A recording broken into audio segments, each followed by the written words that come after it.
Okay guys, here we go with homework sheet number 8. First question, we've got 4 textbooks, so let's write that down as 4t plus 3 jotters, 3 jai, and we know that equals 7.2 kilograms. Second statement says that we've got 2 textbooks, and this time 9 jotters, and that equals 6.6 kilograms.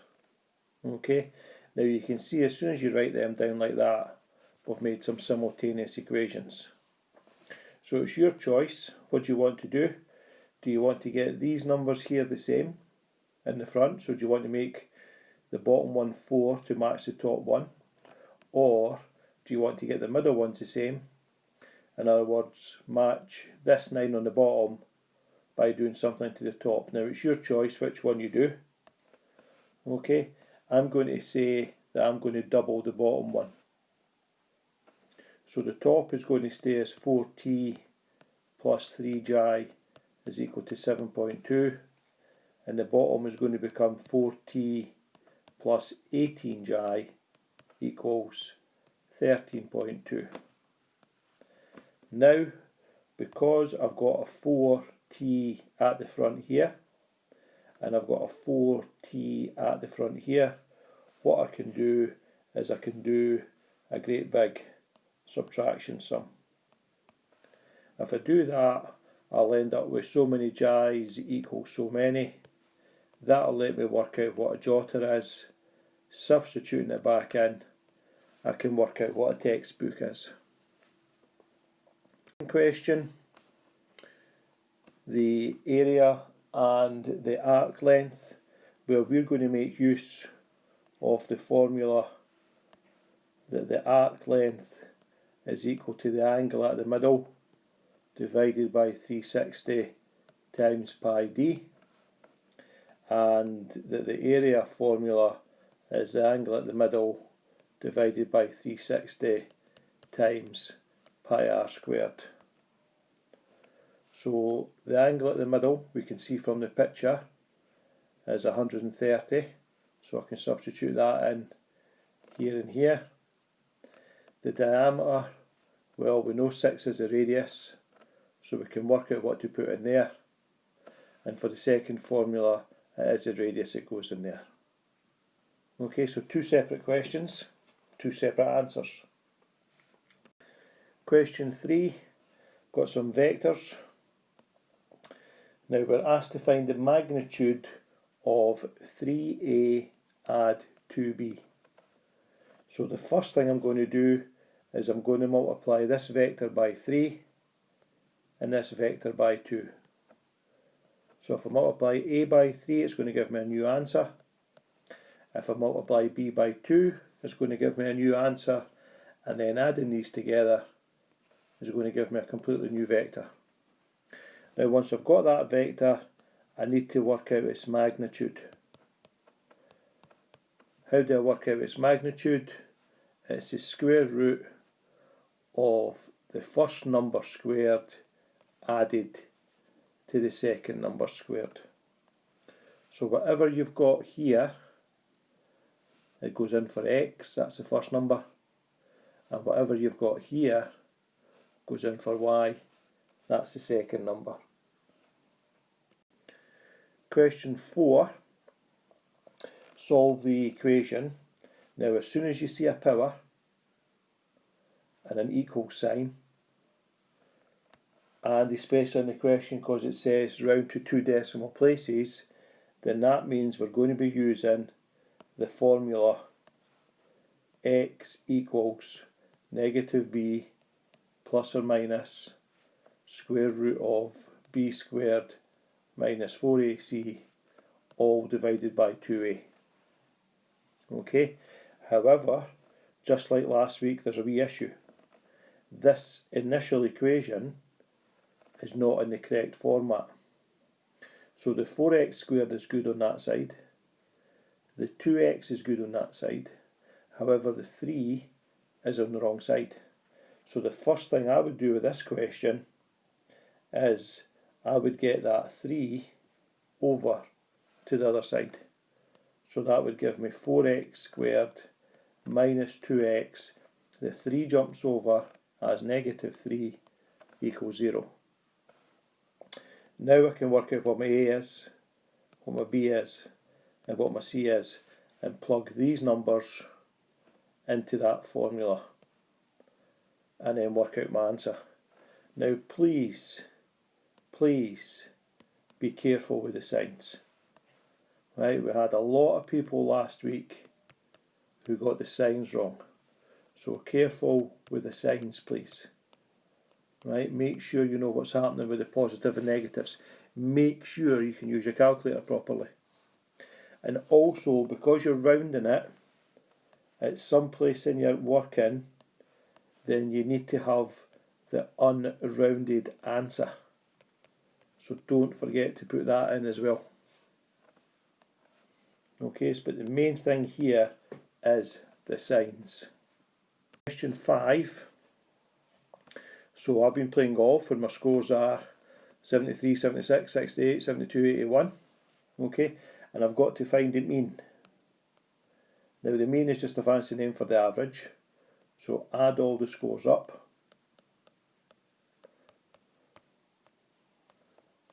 And then divide it all by 5 because we've got 5 scores. Okay, remember when you're doing it on the calculator, press equals once you've done the adding part before you press the divide. Otherwise you're going to end up with the wrong answer. Now once you've done that, the next stage to work out the standard deviation is to set up a table. X with a little bar, X minus X bar, and X minus X bar squared. Okay, so the X's that go in this column here, right, these are the numbers you started with.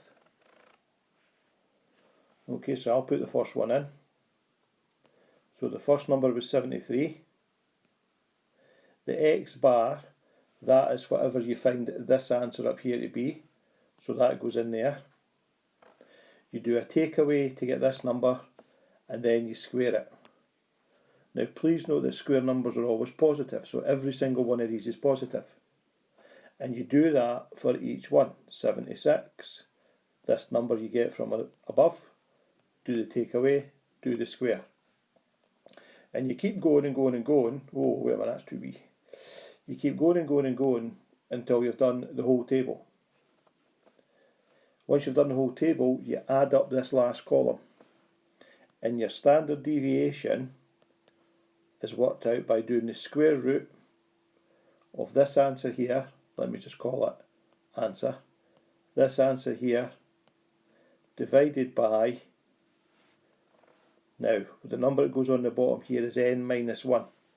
So for our particular question, the n is how many numbers we had to start with.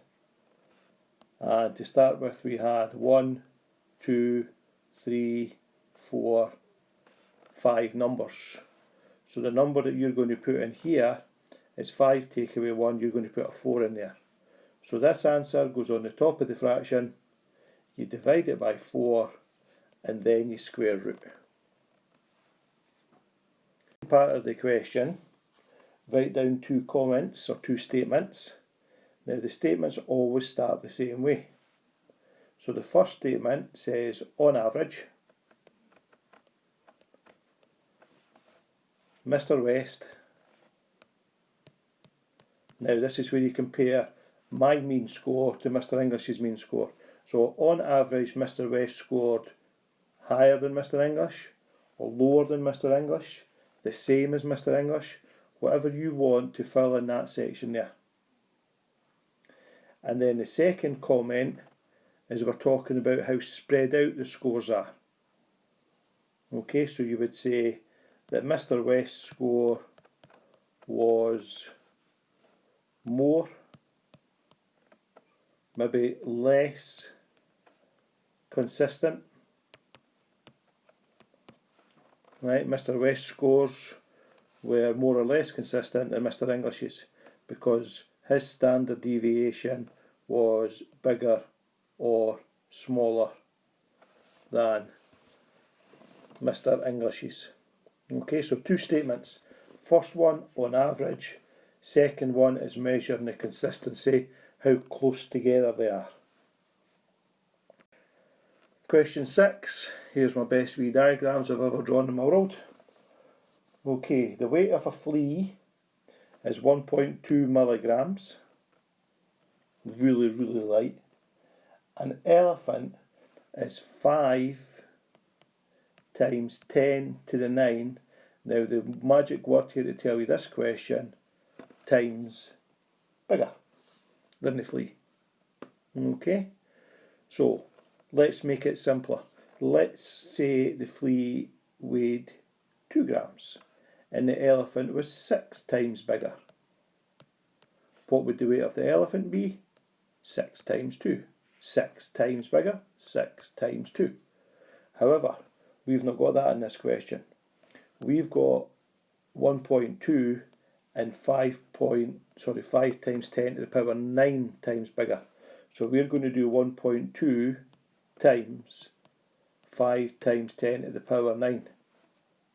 So this is really a question is, can you use your calculator? Right, because you're going to type that in your calculator. You can do it without a calculator, but we'll see if you can do it with a calculator. Now remember, the button that you need to type that in on most calculators is EXP. Sometimes some calculators have an EE button. Sometimes some calculators have a times 10 with a wee X. Okay, so find out which one is on your calculator and do it. Now remember, your answer's going to be in milligrams. So you have to change that to grams. Then you have to change that to kilograms to answer the question. And it's an elephant, so just be aware of that in mind when you get your answer. And the last one, number 7. Now these are not the questions, I'm just going to do these as examples for you. So simplifying the first one, look at the whole numbers first of all. 5 times 3, 15. X, now look at the powers, 4 and 8. And because we're times in, you add them together. So for my example, my answer would be 15x to the power 12. For the second one, look at the coefficients, the numbers at the front, 12 and 3, and they're being divided. So 12 divided by 3 is 4. And then look at the powers, 6 and negative 3. And because we're doing a divide, it's going to be a take away. So it's 6 take away negative 3. So my answer is 4y.